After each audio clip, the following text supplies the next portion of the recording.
Bismillahirrahmanirrahim. Assalamu alaikum. Dear students, in this lecture we shall study energy consideration in planetary and satellite motion. For this purpose, let us consider a planet of mass small m.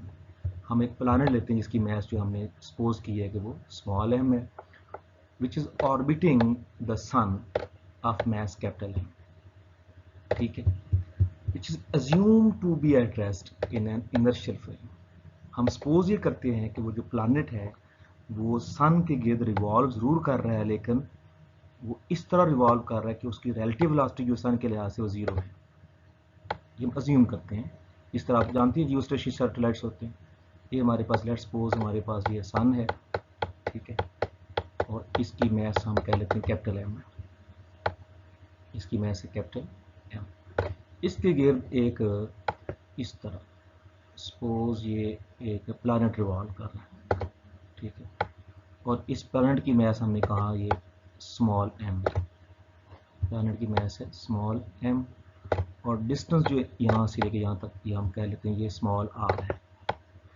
अब हमने assume ये किया है, फ़र्ज़ हमने ये किया है कि इसकी जो रिलेटिव वेलोसिटी, इसकी जो वेलोसिटी जो ऑर्बिटल वेलोसिटी है, या इसका जो एक पूरा रेवोल्यूशन मुकम्मल करने का जो टाइम पीरियड है वो अगर सन के टाइम पीरियड के इक्वल होगा तो ये इसके लिहाज से रेस्ट में होगा। इस तरह मैंने एग्जांपल दिया आपको कि जिस तरह जियोस्टेशनरी सैटेलाइट्स होते हैं, जियोस्टेशनरी सैटेलाइट का टाइम पीरियड 24 आवर होता है अर्थ के गिर्द, क्योंकि अर्थ का अपने गिर्द जो है वो 24 आवर होता है, तो जियोस्टेशनरी सैटेलाइट का जो अर्थ के गिर्द 24 आवर्स होता है टाइम पीरियड, इसलिए वो एक दूसरे के लिहाज से रेस्ट में रहते हैं, या हम ये कहते हैं कि उनकी रिलेटिव वेलोसिटी जो होती है वो ज़ीरो होती है। बिल्कुल उसी तरह हमने अज्यूम ये किया है कि ये जो प्लानट है इसकी मैस है स्मॉल एम, वो सन के गिर्द रिवॉल्व कर रहा है, और लेकिन इसके लिहाज से ये रेस्ट में है, और इसकी वेलोसिटी जो है वो कांस्टेंट है, और जब वेलोसिटी कांस्टेंट हो तो हम कहते हैं ये इनर्शियल फ्रेम ऑफ रेफरेंस है। इनर्शियल फ्रेम ऑफ रेफरेंस क्या होता है? A frame of reference in which Newton's first law of motion is applicable. First law of motion क्या है? A body at rest remains at rest and a body moving with uniform velocity continue to do so unless acted upon by some unbalanced external force। मतलब जब तक उसके ऊपर unbalance external force act नहीं करेगी, अगर वो रेस्ट में है तो उसकी वेलोसिटी जीरो रहेगी, वो रेस्ट में रहेगा वेलोसिटी जीरो रहेगी, या अगर वो मूव कर रहा है तो उसकी जो वेलोसिटी होगी वो फिर यूनिफॉर्म होगी, या वेलोसिटी यूनिफॉर्म होगी या जीरो होगी, ठीक है। तो ये इनर्शियल फ्रेम ऑफ रेफरेंस होता है। अच्छा, अब दोनों केसेस में अगर वेलोसिटी जीरो हो या यूनिफॉर्म हो, दोनों केसेस में जो एक्सेलेरेशन होता है वो जीरो होता है। एक्सेलेरेशन जो है वो जीरो होता है। तो याद रखिएगा, a frame of reference in which acceleration is zero, a frame of reference in which acceleration is zero is called inertial frame of reference. A non accelerated frame of reference is called inertial frame of reference. Inertial frame of reference जो होता है non accelerated होता है, mean उसके अंदर acceleration नहीं होता। तो हमने यहाँ पे यही सपोज किया कि एक्सेलरेशन जो है वो जीरो है, और वो जो प्लानट है वो विद यूनिफॉर्म वेलोसिटी मूव कर रहा है। If R be the radius of the circular orbit, और हमने ये कहा कि सर्कुलर ऑर्बिट का रेडियस है वो ये हमें स्मॉल आर कंसिडर किया है for the planet about the sun. The potential energy of the system, ये हम पढ़ चुके हैं, potential energy of the planet of body in circular orbit जो थी वो u is equal to minus capital G capital N small M over small r होती है, ठीक। ये पोटेंशियल एनर्जी का फार्मूला है जो हम ऑलरेडी जो है वो डिस्कस कर चुके हैं, ठीक है। ये पोटेंशियल एनर्जी है of a planet about the sun. अच्छा, अब तो ये तो पोटेंशियल एनर्जी होगी।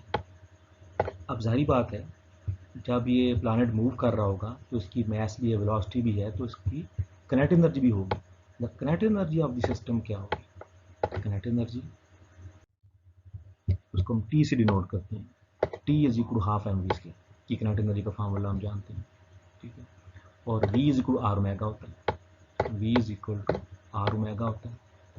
ऐसे लिख सकते हैं v is equal to r omega, तो v square is equal to r square omega square, v square is equal to r square, ये ऐसे भी लिख सकते हैं, ये काइनेटिक एनर्जी की बात है। अच्छा, अब हम जानते हैं जब जो प्लानट है वो अबाउट द सन रिवॉल्व कर रहा है, तो वो सर्कुलर ऑर्बिट में रिवॉल्व कर रहा है या इलिप्टिकल ऑर्बिट में रिवॉल्व कर रहा है, तो उसके ऊपर सेंटीमीटर फोर्स एक्ट कर रही होगी। सेंटीमीटर फोर्स कौन प्रोवाइड करता है? सेंटीमीटर फोर्स प्रोवाइड करेगा सन की ग्रेविटेशनल फोर्स। सन और प्लांट के बीच में फोर्स ऑफ ग्रेविटेशन जो है वो प्रोवाइड करेगी हमें सेंटीमीटर फोर्स। इसलिए ये m v square over r centripetal force है। तो सेंटीमीटर फोर्स जो होगी वो फोर्स ऑफ ग्रेविटेशन की इक्वल होगी। F c is equal to F g होगा। सेंटीमीटर फोर्स और फोर्स ऑफ ग्रेविटेशन जो होंगे वो इक्वल होंगे। ठीक है, तो एफ सी की जो वैल्यू है वो हमारे पास है m v square over r. ये m v square over r ये हमारे पास, ये देखें ये हमारे पास क्या है, ये सेंटीमीटर फोर्स है। ठीक है, और ये जो जी एम एम और आर स्क्वायर होता है ये न्यूटन लॉ ऑफ ग्रेविटेशन। तो ये न्यूटन लॉ ऑफ ग्रेविटेशन है। कैपिटल एम ऐसा प्लानट है, स्मॉल एम ऐसा मैस, कैपिटल एम ऐसा सन है और स्मॉल एम ऐसी प्लानट है। ये दोनों इक्वेट कर दिया आपने। अब यहाँ से फिर आप लोग लिख सकते हो इस आर से ये आर जो है वो आपने कैंसिल कर दिया, तो m v square equal G m over r आ गया। तो इस जगह के ऊपर आप इस जगह के ऊपर m v square over r की बजाय आप जी एम ओवर आर लिख सकते हो। 1/2 जी एम ओवर आर या G M m over 2 r आ जाएगा। ठीक है, ये G m over 2 r, this is called equation number 1।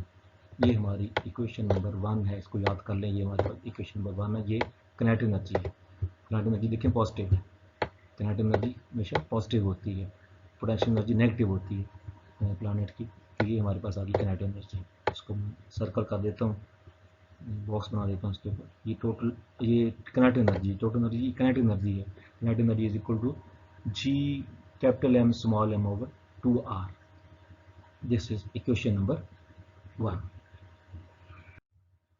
Now the total energy of the system क्या बन जाएगी? अब देखो किनेटिक एनर्जी भी है, पोटेंशियल एनर्जी भी है। Total energy is a sum of potential energy and kinetic energy. ये टी है किनेटिक एनर्जी, ये यू है पोटेंशियल एनर्जी। तो पोटेंशियल एनर्जी का फार्मूला था minus capital G capital M small M over small r, ये आ गया। ठीक है, ये पोटेंशियल एनर्जी। और ये प्लस किनेटिक एनर्जी का formula capital G capital M small M over 2 r, ये हमारे पास किनेटिक एनर्जी आ गई। अब इसको हम सॉल्व करें, 2 आर एलसीएम ले लें, तो minus capital G small m capital M over 2 r, ये हमारे पास आती है total energy of the planet about the sun. इसको हम इक्वेशन नंबर 2 मार्क कर लेते हैं। This is equation number 2। अब देखें which is constant negative quantity. Negative तो है विच जी कांस्टेंट है, एम कांस्टेंट है, आर कांस्टेंट है, एम कैपिटल एम कांस्टेंट, सारी कांस्टेंट्स हैं। इसका टोटल एनर्जी क्या है? कांस्टेंट है। The kinetic energy can never be negative. kinetic energy मैंने पहले भी कहा आपको, can never be negative, but it can go to zero as the separation separate becomes infinity according to equation number 1। क्योंकि हमने देखा जो kinetic energy थी वो inversely proportional to r थी, inversely proportional to r थी। तो जैसे r बढ़ेगा तो t की वैल्यू कम होती जाएगी। तो जब r इन्फिनिटी हो जाएगा तो t 0 हो जाएगा। इसका मतलब जो किनेटिक एनर्जी है वो नेगेटिव तो नहीं हो सकती, पॉजिटिव ही रहेगी।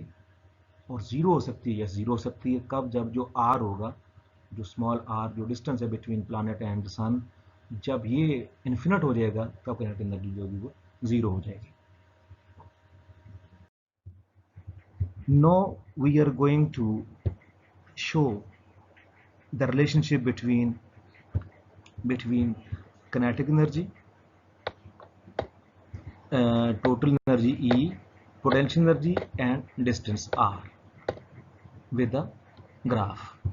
ये जो ग्राफ है ये बता रहा है कि क्या वेरिएशन आ रही हैं टोटल एनर्जी में, पोटेंशियल एनर्जी में और किनेटिक एनर्जी में with respect to are.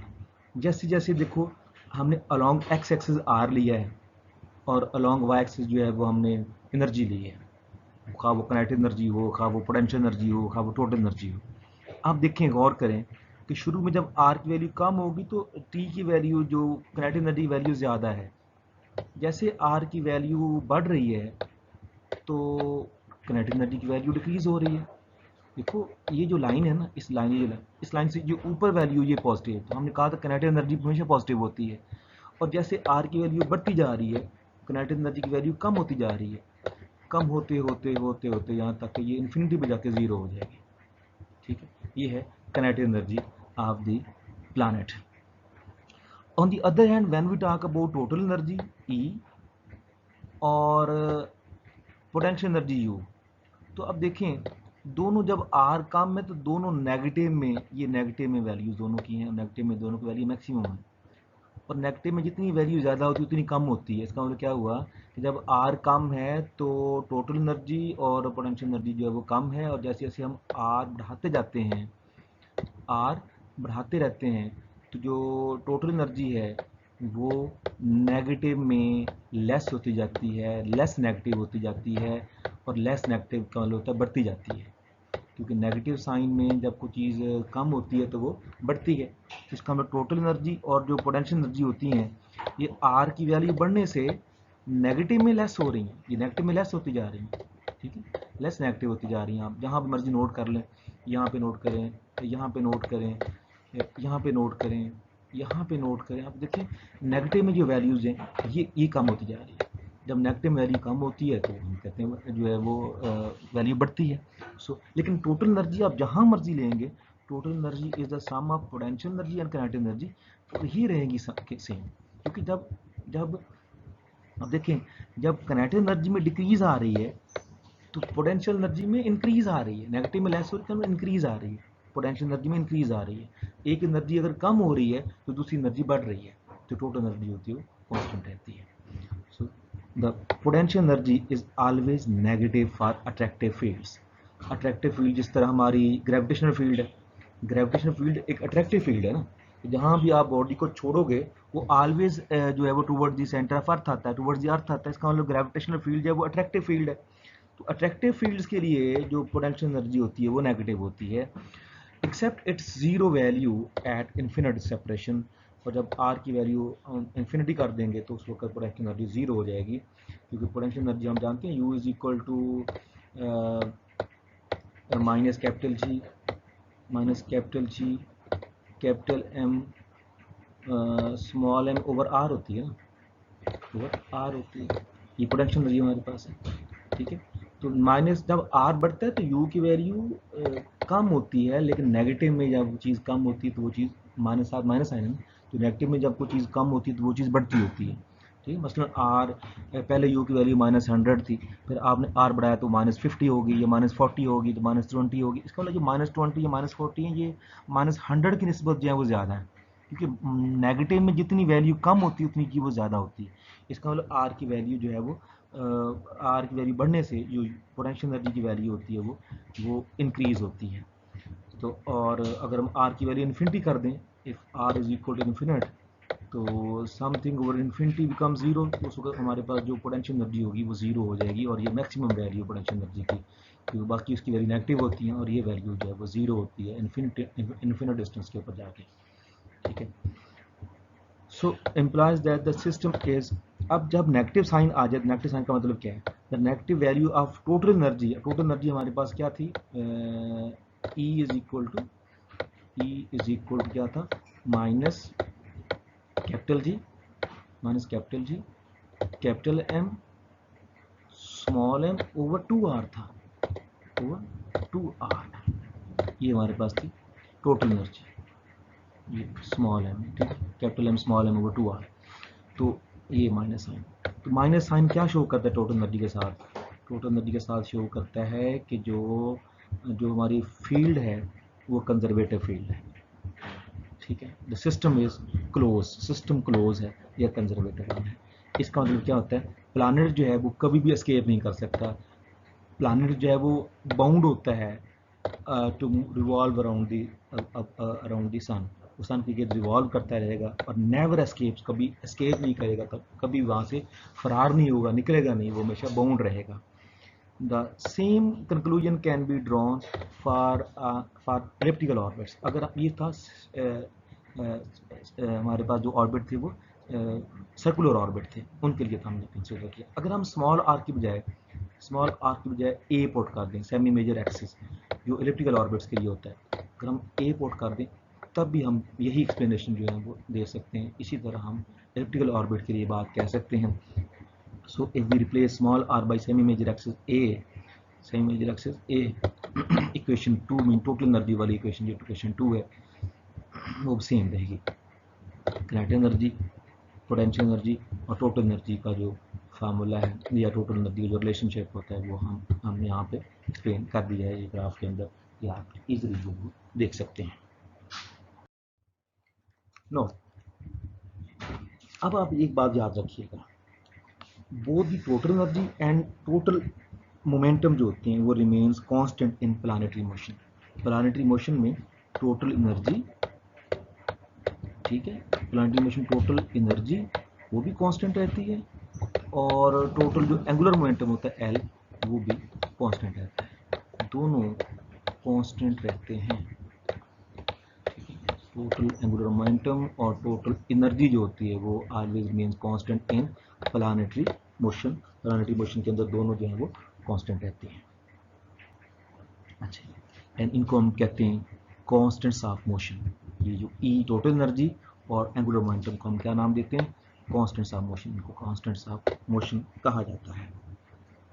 Since total energy does not depend upon the eccentricity of the orbit, आपने देखा टोटल एनर्जी की value E is equal to क्या थी? E is equal to total energy is equal to minus capital G capital M small m over 2r.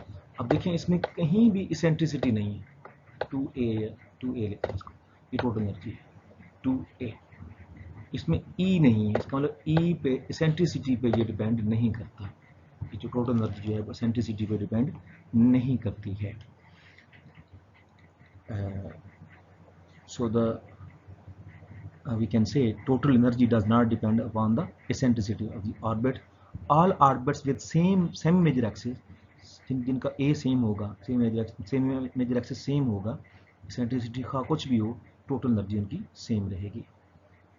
Different orbits about the sun have the same total energy, although their eccentricities are different. Okay, different orbits about the sun have the total energy constant, although their eccentricities are different. We see that the greater the eccentricity, the more elliptical is the orbit. उतना ज़्यादा elliptical जो orbit होगा ज़्यादा elliptical हो जाएगा जितनी eccentricity ज़्यादा होगी. If we arrange to make the total energy zero, कैसे? हम जितनी पोटेंशियल एनर्जी नेगेटिव में उतनी किनेटिक एनर्जी कर दें तो टोटल एनर्जी जीरो हो सकती है. और पॉजिटिव या किनेटिक एनर्जी बढ़ा दें पोटेंशियल एनर्जी से by supplying proper kinetic energy to the system, the orbit no longer remains elliptical. तो ऑर्बिट जो है वो इलेक्ट्रिकल नहीं रहेगा. अगर एसेंट्रिसिटी जीरो है, if eccentricity is zero then orbit is parabolic. मसलन ये सपोज ये ऑलमोस्ट ये हमारे पास ये सन है सपोज और ये हमारा सर्कुलर ऑर्बिट है ऑलमोस्ट, इसके लिए E जो होगी वो ज़ीरो होगी. जब E ज़ीरो होती है तो ऑर्बिट जो होता है वो सर्कुलर या हम कहते हैं ये पैराबोलिक है. अच्छा, अगर हम E की वैल्यू बढ़ाते हैं, सपोज ये सन है, E की वैल्यू बढ़ा देते हैं तो उस वक्त ये इलिप्टिकल ऑर्बिट ज़्यादा इलिप्टिकल हो जाएगा. अगर E की वैल्यू जो है वो हम 0.5 कर दें, 0.5 कर दें तो ये वैल्यू और बढ़ जाती है. और अगर ये वैल्यू हम और बढ़ा दें, इसको हम 0.8 कर दें, E की वैल्यू 0.8 कर दें, तो अब देखिए उतना ज़्यादा वो पाथ जो है वो मोर इलिप्टिकल हो रहा है. तो E की वैल्यू डिफरेंट करने से जो पाथ है वो मोर एंड मोर इलिप्टिकल हो रहा है. और उनको कहते हैं, जब E की वैल्यू 0 से बड़ी होगी उसको बोलते हैं हाइपरबोलिक. जब E की वैल्यू जो होती है वो 0 से बड़ी होती है, 0 से 0 हो तो फिर वो पैराबोलिक पाथ है ना. तो अगर E की वैल्यू 0 से बड़ी होगी, तो ये दोनों केसेस में यहाँ पे और यहाँ पे है तो ये हाइपरबोलिक बन जाते हैं. ठीक, और ये होता है this is often the case with scattering of particles from nucleus. तो इसी रूल के तहत जो है वो जो न्यूक्लियस के जो पार्टिकल्स इलेक्ट्रॉन्स होते हैं वो वहाँ से स्कैटर करते हैं. जब हम E की वैल्यू ज़्यादा कर देते हैं, ठीक है, तो वो फिर वहाँ से एस्केप कर जाते हैं, स्कैटर कर जाते हैं. अच्छा, अब आप देखें इन सब में आल्दो ई की वैल्यू इनमें यहाँ पे ज़ीरो है, इस ऑर्बिट के लिए ई की वैल्यू ज़ीरो है, फिर ई की वैल्यू 0.5 होगी, फिर ई की वैल्यू 0.8 होगी, लेकिन अगर हम सेमी मेजर एक्सिस सेम रखते हैं तो जो टोटल एनर्जी होगी वो सेम रहेगी। It can also be seen from equation number 1 जो किनेटिक एनर्जी की हमने इक्वेशन 1 पढ़ी है ना, किनेटिक एनर्जी थी T is equal to capital G capital M small M over 2r, ये थी हमारे पास किनेटिक एनर्जी की इक्वेशन। तो इस इक्वेशन से आप देखें, we cannot change the speed of the orbiting satellite without changing the radius of the orbit. Mean आप किनेटिक एनर्जी को चेंज कर सकते हो by changing the radius, not by changing the speed. ठीक, इक्वेशन नंबर 1 से क्या पता चलता है, we cannot change the, equation number 1 G, ये कैपिटल जी, कैपिटल एम, ये कैपिटल एम, ये स्मॉल एम, ये इक्वेशन नंबर 1 है हमारी। तो इससे क्या हमें पता चल रहा है, इक्वेशन नंबर 1, इसका मैं नाम रख देता हूँ इक्वेशन नंबर 1, कि it can be seen from equation number 1 we cannot change the speed of the orbiting satellite without changing the radius of the orbit। ठीक है, सपोज कर लें we have two satellites and they are orbiting in a same orbit। suppose two satellites are following each other in same circular orbit, एक ही circular orbit के अंदर इसी को follow कर रहे हैं, एक आगे सैटेलाइट जा रहा है कि पीछे जा रहा है। अगर जो पीछे वाला है जिसको हम ट्रेलिंग सैटेलाइट भी कहते हैं, अगर वो ओवरटेक करना चाहे, if the trailing satellite tries to overtake the leading one, आगे वाले को वो ओवरटेक करना चाहे by accelerating forward to increase its kinetic energy, अपनी kinetic energy increase करके, the total energy becomes less negative। ठीक है, total energy becomes, जब kinetic energy बढ़ेगी तो total energy becomes less negative and the radius increases, और radius जो है वो increase कर देगा। ठीक है, रेडियस, क्योंकि जब ई की वैल्यू जो है, जब वो ये कम होगी तो जो आर की वैल्यू है या रेडियस की वैल्यू है, ये जो है वो नेगेटिव में है ना, तो आर की वैल्यू जो है वो इंक्रीज कर देगा, रेडियस इंक्रीज कर देगा। However the proper procedure in overtaking and orbiting spacecraft often involves slowing down rather than speeding up the trailing spacecraft। However, the proper procedure in overtaking and orbiting spacecraft often involves slowing down rather than speeding up the trailing spacecraft। तो अगर हम चाहते हैं कि overtake करें तो उसके लिए फिर हमें क्या करना पड़ता है, उसे स्लो डाउन करना पड़ता है, ना कि हमें फिर उसको जो है वो स्पीड अप करना पड़ता है। That's all from here. अल्लाह हाफ़िज़।